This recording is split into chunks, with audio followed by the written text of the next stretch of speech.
దేవునికి స్తోత్రం. రైతుల నీతిమంతులైతే ఆకాశ ఆకాశ ఆకాశ మండలములోని జ్యోతుల వలె ప్రకాశిస్తారు. బుద్ధిమంతులు ఎవరండి? దేవుని యందు భయభక్తులు గలవారు, దేవునితో స్నేహం చేసిన వారు, దేవుని వెంబడించిన వారు.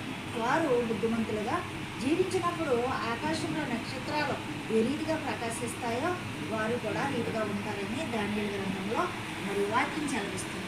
మరి ఆ రీతిగా ఉండాలంటే మనము మన యొక్క సాక్ష్యము మరి ఇతరులకు పెంచేవారుగా ఉండాలి. ముందు మనం వెలిగింపబడాలి. వాక్యంలో ముందు మనం వెలిగింపబడి మరి చీకట్లో ఉన్నవారిని ఆ యొక్క వెలుగు వాక్యం అనే వెలుగులోనికి నడిపించినప్పుడు మనము సాక్ష్యం పొందుతాం. మన సాక్ష్యం మన ఇంట్లోనే కాదు, వీధిలో ఉండాలా, మరి సంఘంలో ఉండాలా, సహవాసంలో ఉండాలి మన సాక్ష్యం. మరి ఆ రీతిగా ఉన్నప్పుడు మనం ఆకాశంలో నక్షత్రం వల్లే మరి బుద్ధిమంతులను పోలి వెలిగింపబడతాం. ఆ రీతిగా ఉండాలని ఈ శివరదాన్ని